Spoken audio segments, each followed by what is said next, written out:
Et il y a de l'autre côté Satan. Alléluia. Amen.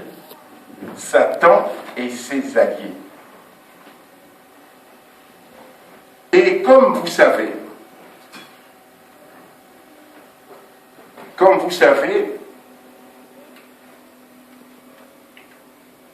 Dieu et son Fils,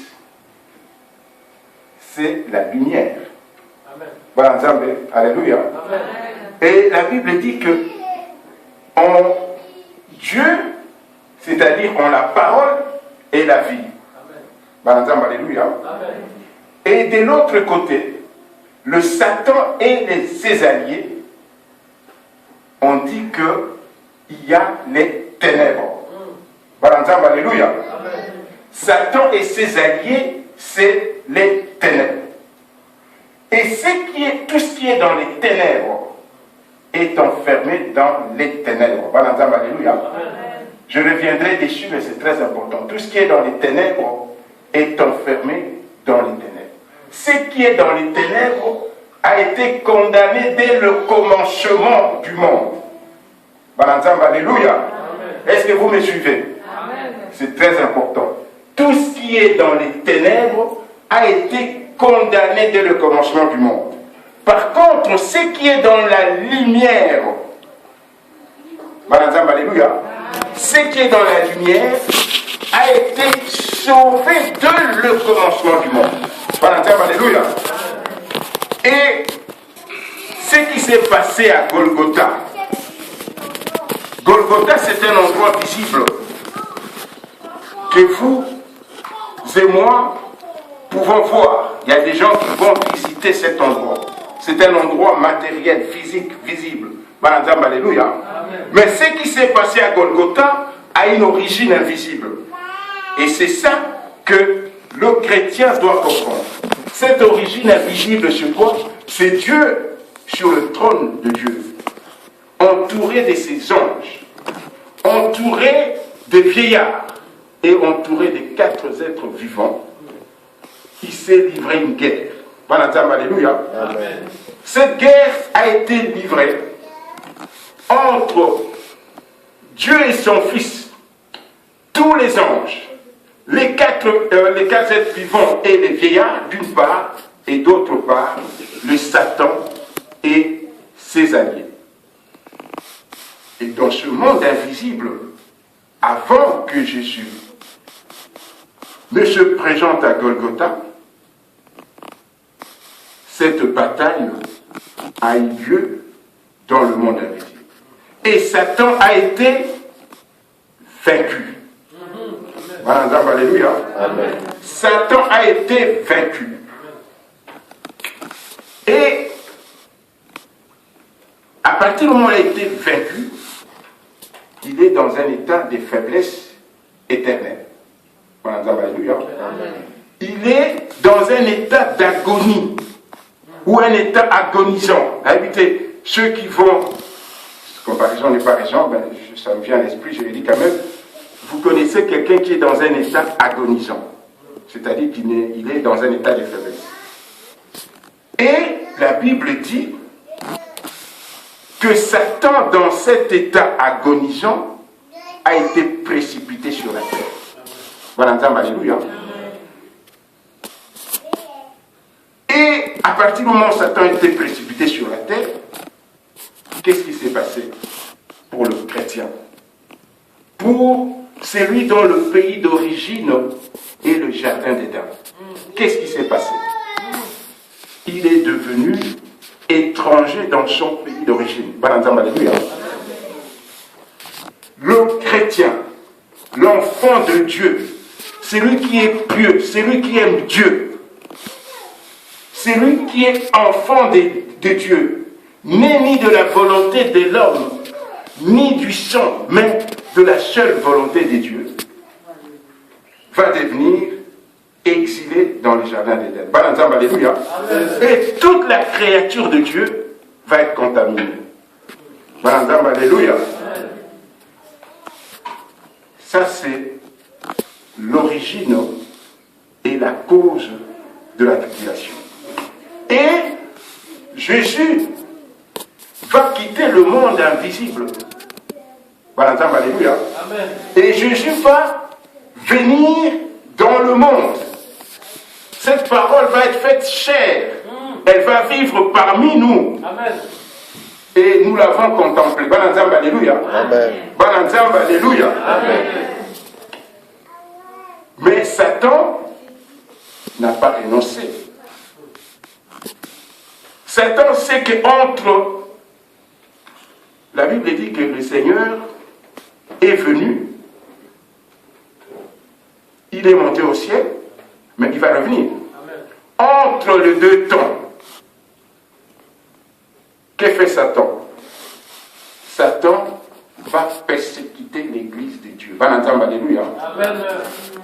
Satan va persécuter entre la première venue et la seconde venue.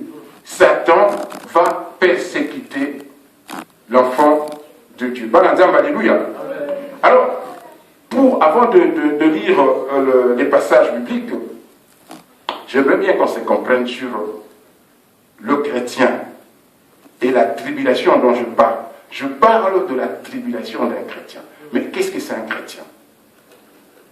Un chrétien, c'est toi et moi, c'est-à-dire que c'est lui qui a entendu la parole de Dieu, qui a cru et qui a été scellé du Saint-Esprit. C'est celui qui croit que Jésus-Christ a souffert la croix. Il est allé sur la croix. Et sur la croix, il a porté les ténèbres. Alléluia. Amen. Il a porté les ténèbres.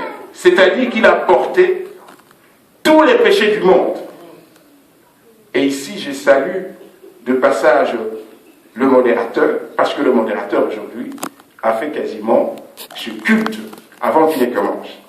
Alléluia. Amen. Jésus donc est allé sur la croix pour souffrir les ténèbres. Et tous les ténèbres du monde se sont abattus sur Jésus. Alléluia. Mais là,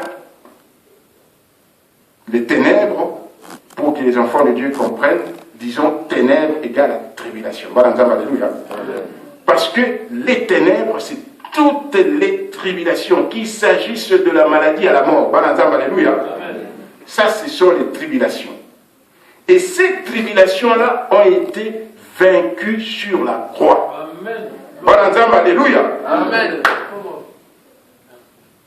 Et j'ai dit tout à l'heure que ceux qui sont dans les tribulations, dans les ténèbres, ceux qui sont dans les ténèbres, c'est-à-dire Satan et ses acolytes, sont condamnés dès les commencements. C'est-à-dire quand on dit au commencement était la parole était avec Dieu, dès les commencements, Satan et ses acolytes sont condamnés, et définitivement condamnés. Amen. Pourquoi? Parce que il y a une séparation entre la lumière et les ténèbres. Et dans la lumière, il y a la vie. Ceux qui sont dans la lumière, c'est-à-dire les enfants de Dieu, ont une vie éternelle. Alléluia. Amen.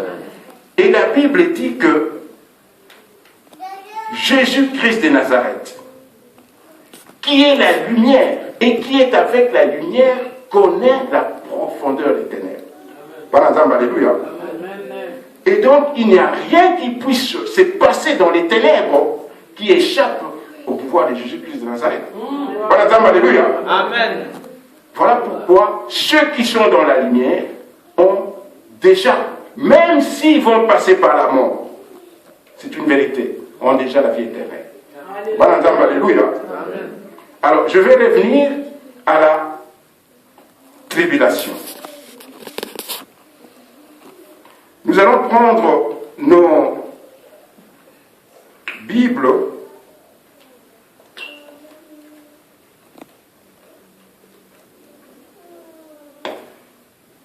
dans le livre d'Apocalypse,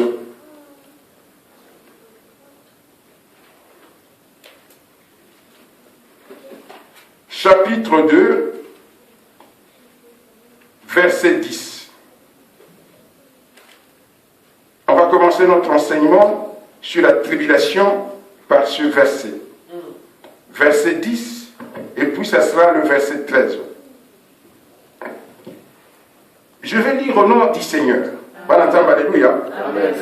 Je vous invite à vous lever pour une toute dernière fois, pour écouter cette parole de Dieu. J'ai lu au nom du Seigneur. Amen. Il est écrit ceci. Ne crains pas ce que tu vas souffrir. Voici le diable jettera quelques-uns de vous en prison, afin que vous soyez éprouvés, c'est-à-dire que vous soyez testés. Et vous aurez une tribulation de 10 jours. Alléluia. Amen. Mais sois fidèle jusqu'à la mort, et je te donnerai la couronne de vie. Amen. Alléluia. Amen. Alléluia. Amen. Et dans le verset 13, il est dit ceci. Je sais où tu demeures. Alléluia. Amen. C'est-à-dire, je sais où tu habites. Je sais que là où tu habites, j'ajoute, est le trône de Satan. Alléluia. Mais tu retiens mon nom. Et tu n'as pas renié ma foi. Même au jour d'Antipas, mon témoin fidèle, qui a été mis à mort chez vous, c'est-à-dire sur la terre, où Satan a sa demeure. Alléluia. Amen. Alléluia. Amen. Je vous ai expliqué la raison de la tribulation. C'est-à-dire que le chrétien, celui qui est pieux, qui aime Dieu, connaîtra la tribulation. Alléluia. Et je vous ai dit que Jésus-Christ de Nazareth a connu lui-même toutes sortes de tribulations jusqu'à la croix, et à la croix jusqu'à la mort. Alléluia. Toi, en tant que chrétien, en tant qu'enfant de Dieu, tu connaîtras la tribulation. Alléluia. Mais la tribulation pour l'enfant de Dieu, je l'ai dit, c'est un gain. Alléluia. Qui connaît un gain? C'est un bénéfice. Alléluia. Alléluia. Mais la Bible dit, cette tribulation durera 10 jours. Alléluia. Je ne connais pas quelle est ta tribulation. L'une des tribulations, en tout cas, que connaissent les chrétiens, c'est la maladie. Alléluia. Vous connaissez l'histoire de Job. Job a connu la maladie. Alléluia. Une maladie grave. Alléluia. Cette tribulation a duré combien de temps? C'est quoi 10 jours? Alléluia. Quelle est ta tribulation? Il n'y a pas que la maladie. Une tribulation peut prendre plusieurs formes. Alléluia. Si quelqu'un t'accuse à tort, tu connais une tribulation. C'est une forme de tribulation. Ceux qui sont aujourd'hui, par exemple dans nos pays, dans une pauvreté atroce, pour des raisons qui les échappent, connaissent une tribulation. La tribulation peut prendre beaucoup de formes. Alléluia. Mais la tribulation que connaît le chrétien, je dis que c'est un gain pour une chose. Parce que dans le verset que je viens de lire, on dit d'abord que la tribulation t'envoie en prison.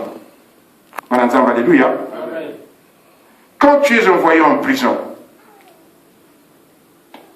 quand tu ressors de là, et je suis mieux placé pour vous le dire,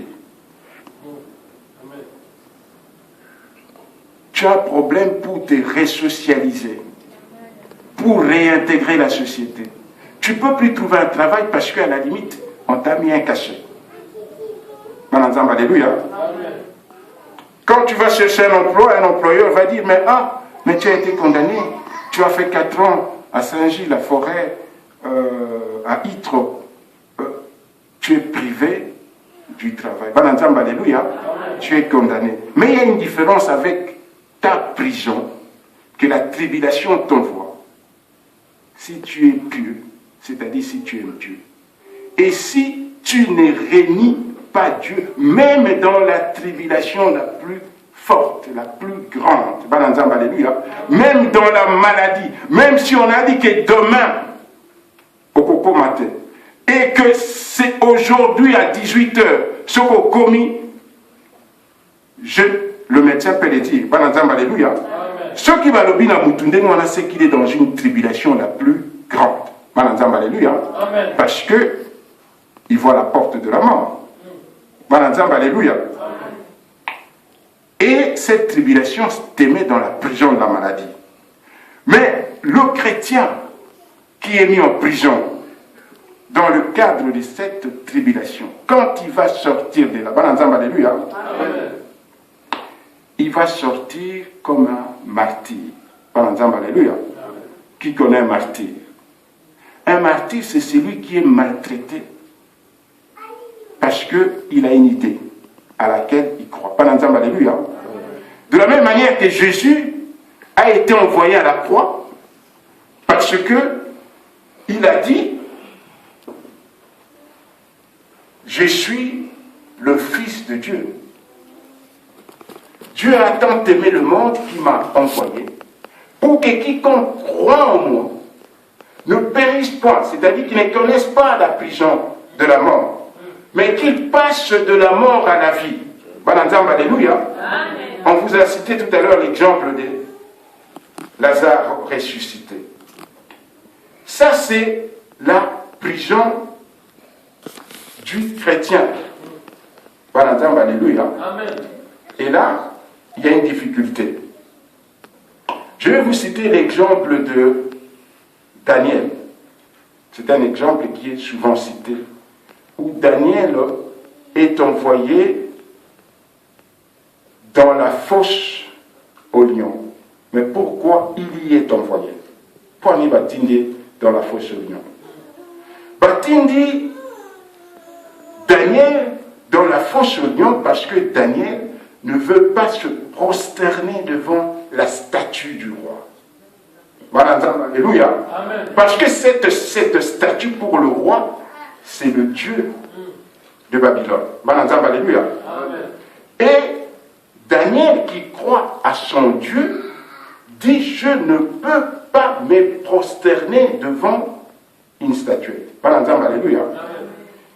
Et la tribulation du chrétien se complique dès lors que le chrétien n'a pas cette persévérance de Daniel.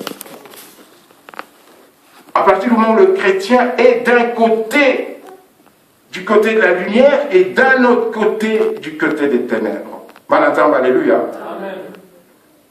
Là, la tribulation du chrétien se complique. Alléluia. Alléluia.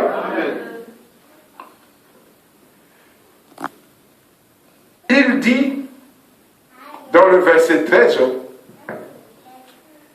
je sais où tu demeures. Je sais que là est le trône de Satan. Tout le monde sait que Satan a été précipité sur cette terre. Et que son rôle, le rôle de Satan, c'est évidemment d'entraîner avec lui, ces sachants condamnés, d'entraîner avec lui dans les ténèbres le tiers, le 2 tiers des enfants de Dieu, pour qu'ils ne soient pas seuls. Alléluia. Voilà pourquoi, pour un vrai chrétien, il connaîtra la tribulation. Et je vais vous expliquer tout à l'heure que la tribulation est un gain pour vous. Plus vous connaissez des tribulations, que moi je ne connais pas. Quelles sont vos tribulations? Je ne connais pas. La tribulation la plus grave, c'est évidemment la maladie. Mais il y en a d'autres. Au niveau de votre couple, vous pouvez connaître des tribulations. Au niveau de votre famille, vous pouvez connaître des tribulations. Au niveau de votre travail, vous pouvez connaître des tribulations. Il y a toutes sortes tribulation. Bananzamba, alléluia. Bananzamba, alléluia. Et donc, Dieu ici, il dit, je sais là où tu demeures. Parce que Dieu sait que Satan n'est plus dans les cieux parce qu'il a été précipité sur la terre. Et voilà que l'enfant de Dieu qui est sur la terre est devenu étranger sur la terre. Souvenez-vous de Jésus, de son vivant dans cette chair des péchés, bien que Jésus n'ait jamais commis aucun péché, soyons d'accord là-dessus. De son vivant, Jésus a été tenté. Souvenez-vous, Jésus, rempli du Saint-Esprit, est transporté par Satan dans une montagne. Pendant alléluia, pour tenter Jésus-Christ de Nazareth. Et je prends cet exemple parce que cet exemple est frappant. Il faut toujours se dire que tout ce que Jésus a fait, il n'a pas fait gratuitement. C'est pour te montrer le chemin. Alléluia. Et toutes les expériences, toutes les tentations que Jésus a connues sans céder, toi tu les connaîtras. Alléluia. Et je prends l'exemple de cette tentation. Jésus est transporté sur la haute montagne. Et le Satan, le serpent ancien, lui montre tous les royaumes de la terre et la gloire que cela comporte. Alléluia. Et ça c'est une tribulation que Satan utilise tous les jours pour que les enfants de Dieu tombent avec lui. Parce qu'il cherche des compagnons, il cherche des comparses pour qu'ils ne soient pas seuls dans les ténèbres. Et vous verrez que le chrétien, que je suis, que vous êtes, nous ne résistons pas au royaume de la terre et à la gloire de la terre. Bananzamba, alléluia. Vous savez bien comme moi que si je ne fais pas, si je ne prends pas garde, si le Seigneur ne m'aide pas, je peux m'embrouiller avec mon frère. À cause de l'argent. Ou à cause des choses visibles matérielles. Une femme, ou encore une voiture, ou encore, on peut citer une liste des choses de cette terre et de la gloire de cette terre où Satan a élu élection, a élu domicile. Vous savez, il y a des gens quand ils venaient ici à Bruxelles comme réfugiés, beaucoup ont commencé comme réfugiés, ils n'ont pas où dormir, ils élisaient domicile quelque part. Alléluia. Satan a élu domicile dans les choses de la terre et dans la gloire que cela affiche, que cela montre. Et c'est la grande tribulation pour les enfants de Dieu. Alléluia. Au même moment, il vous entraîne dans cette tribulation. Au même moment, il vous accuse auprès de Dieu, auprès de Jésus-Christ de Nazareth, qui est assis à la droite de Dieu le Père. Et vous savez que Satan ne renoncera pas. Je vais venir, Satan ira même jusqu'à réclamer votre, passez-moi l'expression, votre chair ou votre cadavre le jour de la mort. Alléluia. Satan, kilotté, ira devant les anges de Dieu pour dire, je viens réclamer le corps de l'ancien Camille. Alléluia. Comme Satan est allé devant les anges de Dieu pour réclamer le corps de Moïse. Alléluia. On va prendre le livre de Zacharie.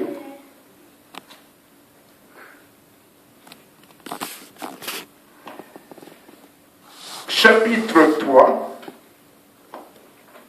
Normalement, c'est de versets 3 à 6, mais je veux reprendre du premier verset au 6e verset. Ces chapitres concernent la vision du grand prêtre Josué. Tout le monde connaît Josué. Je lis au nom du Seigneur. Amen. Il me fit voir Josué, le souverain sacrificateur, debout devant l'ange de l'Éternel. Alléluia. Et Satan qui se tenait à sa droite pour l'accuser. Alléluia. Et l'Éternel dit à Satan, que l'Éternel te réprime, Satan. Que l'Éternel te réprime, lui qui a choisi Jérusalem. C'est-à-dire lui qui a choisi Josué. C'est-à-dire lui qui t'a choisi comme enfant de Dieu.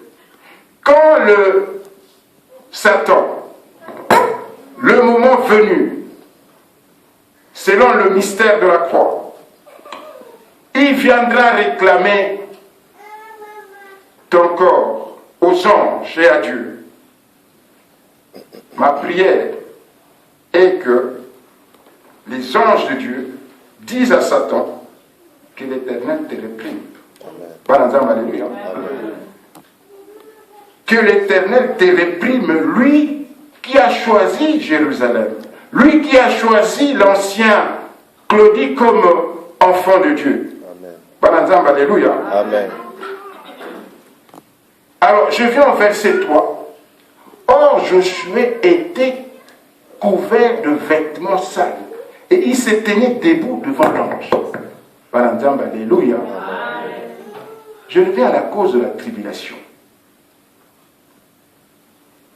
Jésus connaît une faiblesse qui a été lavée, qui a été nettoyée, mais il la connaît.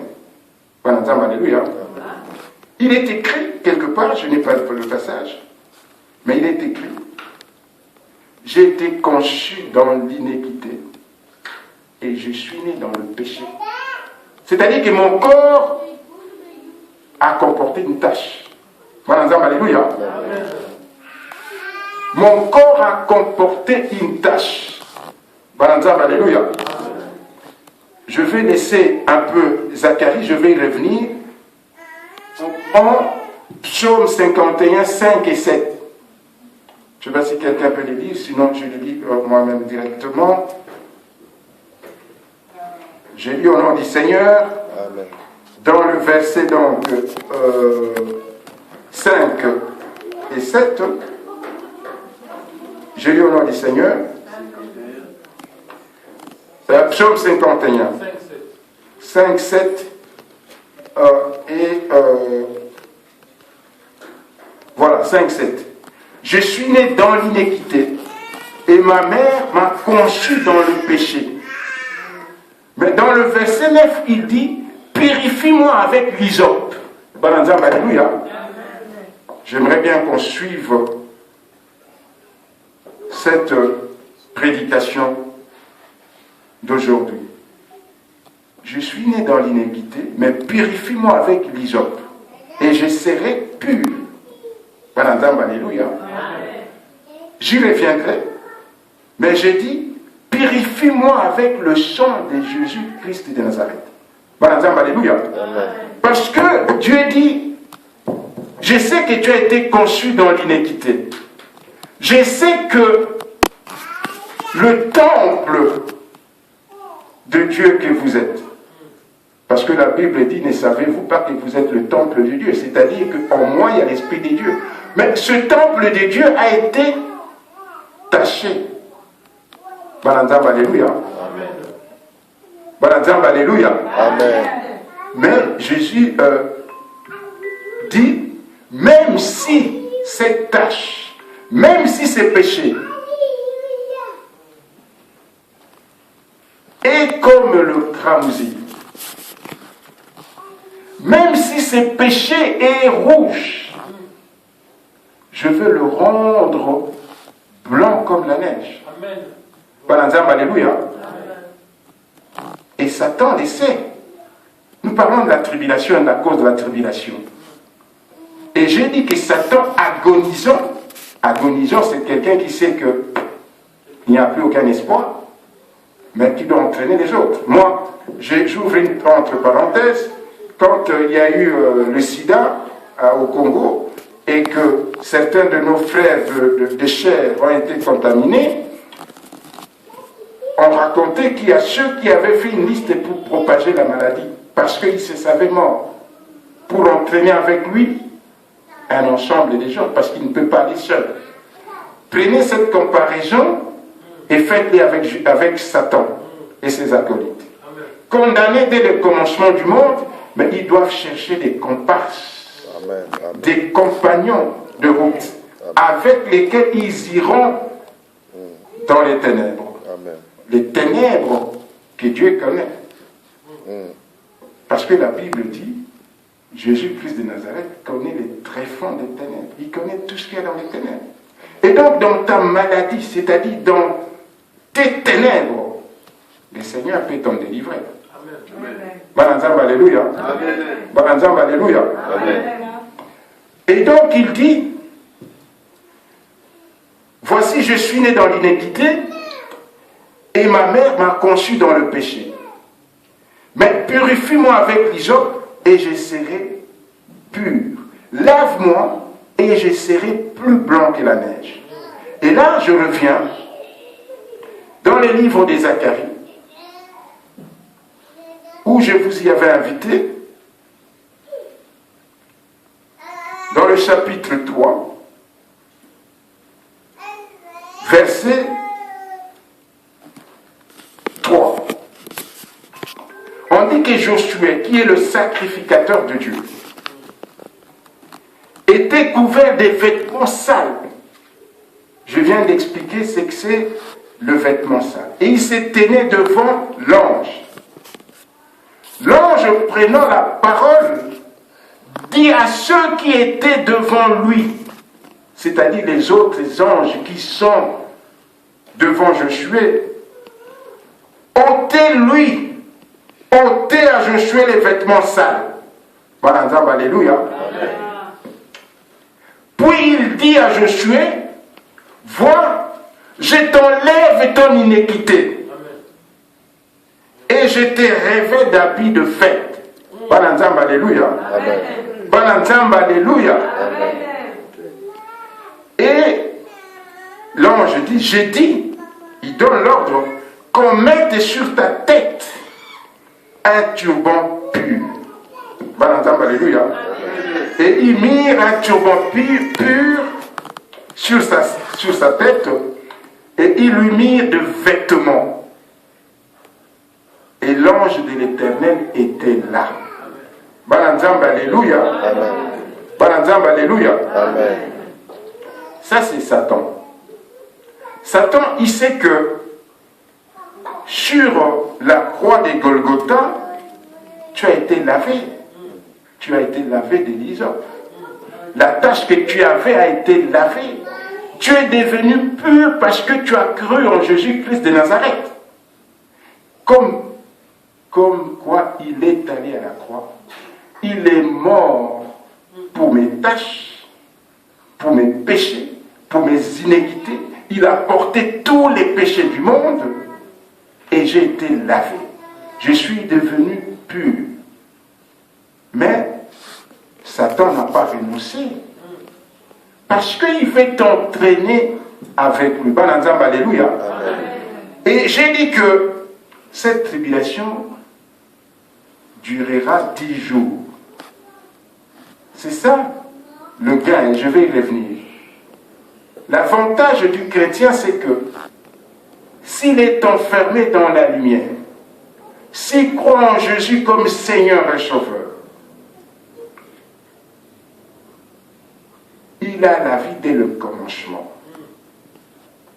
Il passe de la mort à la vie par la résurrection que nous avons vécue sur la croix. Bananzamba, alléluia. Bananzamba, alléluia. Et ça, Satan le sait.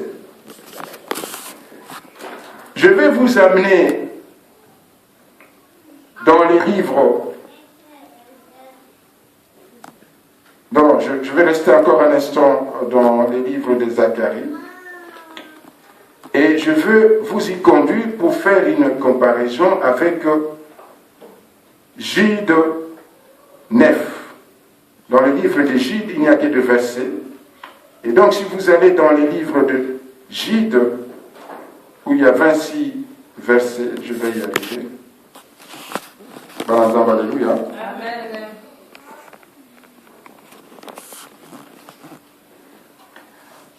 Voilà. Dans les livres de Jude, qu'est-ce qu'on peut vous enseigner? Il est écrit ceci. D'abord dans le verset 9, parce que c'est là où on est. On dit, oh, l'archage Michel. Michel, c'est le chef de tous les anges. Alléluia. Lorsqu'il contestait avec le diable, je vous ai dit parce que le diable est allé réclamer le corps de Moïse. L'enfant, passez-moi l'expression, par excellence de Dieu, parce que vous connaissez ce que c'est Moïse. Alléluia. Et le diable, donc je reprends, lorsqu'il contestait avec lui, lorsqu'il contestait avec le diable, et lui disputait le corps de Moïse, n'osa pas porter contre lui, c'est-à-dire contre Satan, un jugement injurieux. Mais il dit que le Seigneur te réprime. Alléluia. Pourquoi je reviens sur ce passage? Parce que nous, les enfants de Dieu, quand on est dans les tribulations, au bandit qu'au finga, la tribulation elle-même, au lieu de te remettre à Dieu, alléluia, je ne sais pas si on se comprend, au lieu de te remettre à Dieu, comme Jésus-Christ sur la croix, portant tous les péchés du monde, tout en étant Dieu, ne s'est pas livré à lui-même, ne s'est pas confié à lui-même. Il s'est confié à Dieu, il a tout abandonné à Dieu. Pourquoi toi, dans ta tribulation, tu ne veux pas abandonner à Dieu? Alléluia. C'est là que l'équation se complique. On ne peut pas faire 2 choses à la fois. Ou bien vous dites, je suis sauvé dès le commencement, mais je connaîtrai la tribulation dans la lumière, c'est-à-dire que je dois totalement me confier en Dieu. Je dois totalement faire confiance en Dieu dans mes tribulations, même injustes, même le plus injustifié. Je dois faire confiance à Dieu. Ou bien toi-même, tu as le comportement de Satan, tu deviens injurieux. Au comique au fin de la tribulation. Alléluia. Est-ce qu'on se comprend? Amen. Est-ce qu'on se comprend? Amen. Alléluia. Voilà pourquoi Michel, le chef de tous les anges, il ne veut pas réprimer, il ne veut pas injurier les Satan. Il ne veut pas dire, toi, va-t'en, Satan. Non, il dit, le Seigneur, il se réfère au Seigneur, te réprimera.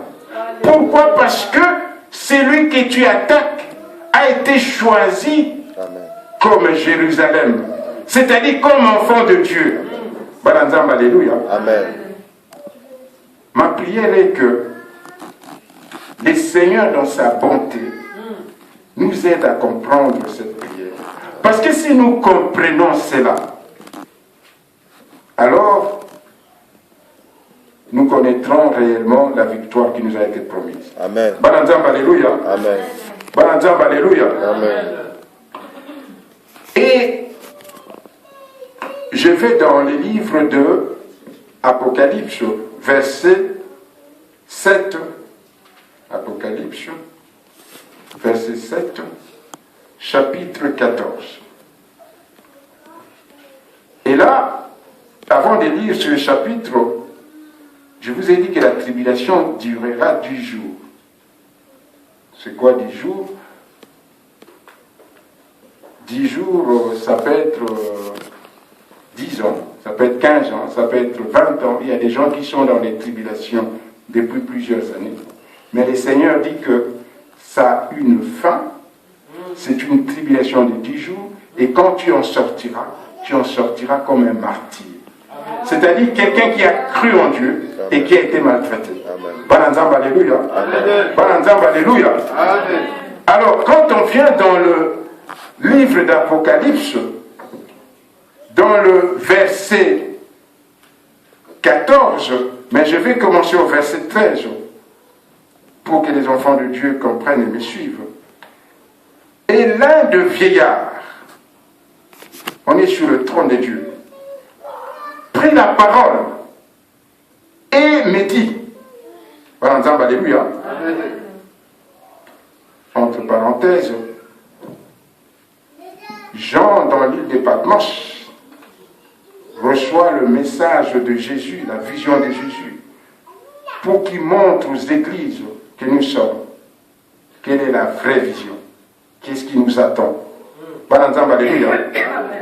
Et là, l'un des vieillards prit la parole et me dit à Jean, ceux qui sont revêtus de robes blanches, qui sont-ils? Et d'où sont-ils venus? Alléluia. Ça, c'est un des vieillards sur le trône de Dieu qui dit chaque matin, comme vous et moi, alléluia, qui pose la question à Jean. Et Jean dit ceci, écoute la réponse de Jean. Je lui dis, mon Seigneur, tu les sais. Tu sais ceux qui portent ces robes blanches et d'où ils viennent. Alléluia. Tu les sais. Ce sont, donc je répète, je lui dis, donc ça c'est Jean, mon Seigneur, tu les sais. Et il me dit, l'ange dit à Jean, ce sont ceux qui viennent de la très grande tribulation. Alléluia. Amen. Et ils y viennent de toutes les nations, de toutes les langues, de toutes les tribus. C'est toutes les nations qui viennent devant le trône de Dieu, mais ils sont revêtus de la robe blanche. Et l'un des vieillards sur le trône de Dieu pose la question, mais qui sont ceux qui portent la robe blanche? Et la réponse est que ce sont ceux qui viennent d'une très grande tribulation. Si tu n'as pas connu la très grande tribulation sur cette terre où vous êtes exilés, comment pourriez-vous porter la robe blanche dans le trône de Dieu? Amen. Alléluia. Amen. Voilà pourquoi le chrétien doit considérer la tribulation comme un gain et doit s'enfermer en Dieu. Alléluia. S'enfermer en Dieu, c'est-à-dire faire confiance en Dieu. Pour que dans ta tribulation, si on te juge injustement, tu puisses porter la robe blanche devant le Seigneur. Alléluia. Amen. Alléluia. Amen. Alors, il dit, ce sont ceux qui viennent de la grande tribulation. Ils ont lavé leurs robes. Oh. C'est-à-dire que quand tu connais les tribulations et que tu te soumets à Dieu, tu laves le temple qui est taché. Alléluia. Amen. Tu laves ta robe. La robe, si on prend d'autres termes, pour moi, la robe ici, pour moi, c'est le temple de Dieu que nous portons. C'est ce corps de Dieu que nous portons qui est le temple de Dieu. Et qui ne sera lavé que par les tribulations, en la foi en Jésus et en la foi en Dieu. Par exemple, alléluia. La Bible dit, ayez foi en Dieu, ayez foi en Jésus, Marie, et vous verrez la gloire de Dieu. Banazam, alléluia. Banazam, alléluia. Amen. Et il dit donc, et ils les ont blanchis. Oh. Ils les ont blanchis dans le sang de l'agneau. Banazam, alléluia. Amen. Banazam, alléluia. Amen. Banazam, alléluia. Amen. Il faut que nous comprenions cette prédication.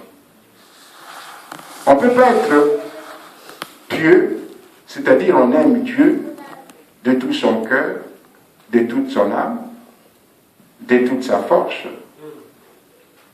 et fuir la tribulation sur une terre dont tu n'es qu'un exilé. Alléluia. Amen. Je vais vous dire une chose. Vous savez, je reviens à Daniel. Daniel est dans la couronne du roi. Puisqu'il croyait en Dieu, Dieu lui a fait toute une série de grâces. Notamment, cette grâce exceptionnelle d'interpréter une vision. Alléluia. Et le roi de Babylone dit à son gardien principal en disant, va parmi les exilés d'Israël, prends-moi les enfants, les garçons qui ne présentent aucun défaut, intelligents, physiquement beaux, tout ce qu'il y a de mieux, de beau parmi les exilés juifs, et vous les amenez chez moi. Et parmi ces enfants qui sont amenés, il y a Daniel et ses 3 amis. Et le roi veut les assimiler. Il veut que Daniel perde son identité juif ou son identité de chrétien. Comment? Il dit, vous allez manger la même nourriture que celle qui est servie à la table du roi. Et vous allez boire le même vin que celui qui est servi à la table du roi. Alléluia. Mais quelle est la réponse de Daniel? Parce que je parlais tantôt de Daniel quand il s'agissait de se prosterner devant la statue pour faire l'idolâtrie. On reviendra sur ça. Mais ici, il dit, il arrive avec l'aide de Dieu, parce que c'est ça qui est exceptionnel. Dieu aide toujours ses enfants sur leur chemin. Il va voir le gardien du roi et lui dit, écoute, nous, moi et mes 3 amis, nous ne pouvons pas manger la viande, enfin la nourriture qui est servie dans le bureau du roi, à la table du roi, mais laisse-nous manger les légumes et boire de l'eau. Alléluia. Alléluia. Et donnez-nous 10 jours. Et venez dans 10 jours nous comparer de vue en nous regardant entre les gardiens du roi qui sont allés manger à la table du roi et boire du vin, et nous qui sommes restés à manger des légumes et à boire de l'eau. Alléluia. Et 10 jours après, c'est pourquoi j'ai dit ta tribulation ne durera que 10 jours. Il ne faut pas t'en faire. 10 jours après, il revient et il compare ceux qui mangeaient à la table du roi et Daniel et ses 3 compagnons qui mangeaient des légumes et qui buvaient de l'eau. Et la Bible nous enseigne que Daniel était gras, beau, costaud, fort, comparé à ceux qui allaient manger à la table du roi de Babylone. Ils étaient mieux. Alléluia. Voilà pourquoi il faut que le chrétien, dans cette tribulation qui veut que tu quittes Dieu pour accompagner le Satan, et c'est la fonction du Satan, c'est la fonction qui lui a été assignée sur cette terre, dans cette tribulation-là, il faut chercher à conserver son identité de chrétien. C'est-à-dire que dès le commencement, j'ai été sauvé. J'ai été sauvé sur la croix. Jésus-Christ est mort pour moi, pour mes péchés. Je suis plus que victorieux. Amen. Amen. Et quelles que soient les tribulations qui viennent du nord, du sud, de l'est ou de l'ouest, je me confierai en mon Dieu. C'est lui qui me délivre du filet de l'oiseleur. Alléluia. C'est lui qui me délivre de la peste et de ses ravages. Alléluia.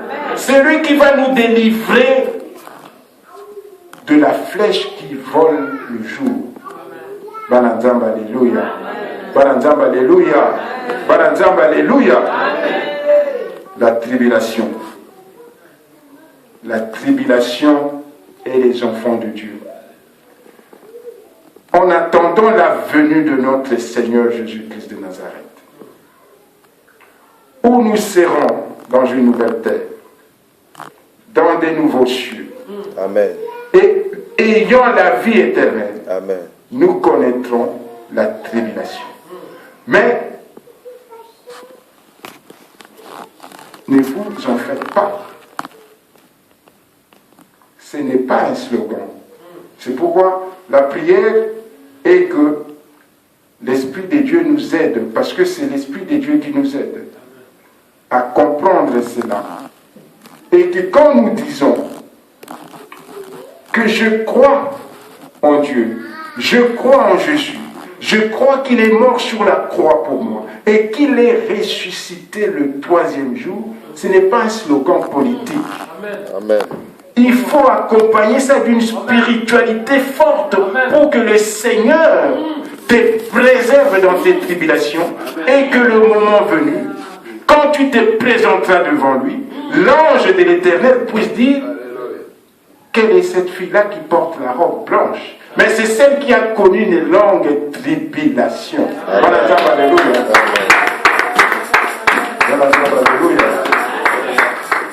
Voilà, que le temps presse, donc je vais terminer cet enseignement en revenant à Jude pour attirer votre attention sur une chose, pour nous qui sommes sauvés, pour nous enfants de Dieu. Le risque que nous courons, c'est celui du chien et de la true. Alléluia. Je vais vous raconter l'histoire du chien très brièvement et je vais m'arrêter là.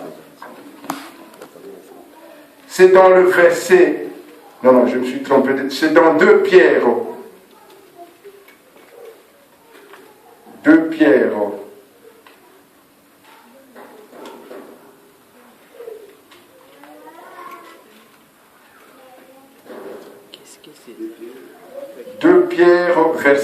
Chapitre 2, verset 22. Et on termine par ce proverbe. Il leur est arrivé ce que dit un proverbe vrai. Bananzam, alléluia. Le chien est retourné à ce qu'il avait vomi. Bananzam, alléluia. Sur la croix, nous avons vomi tous les péchés. Nous avons été lavés. Mais le combat, notre combat, c'est quoi? Il ne faut pas que nous retournions comme les chiens à ce qui avait été vomi sur la croix. Bananzam, alléluia. C'est ça qui nous guette. Comme la true. La true, c'est quoi? La true, c'est la femelle du porc. Il est nettoyé, il est fait beau, mais une fois nettoyé et faite belle, la true va se vautrer, c'est-à-dire va se mettre de nouveau dans la boue, alors qu'elle venait d'être nettoyée. Bananzam, alléluia. Que le Seigneur soit avec vous. Et que cette parole nous aide sur le chemin du Christ, sur le chemin de la vie, le chemin de la vérité. Que le Seigneur soit avec vous.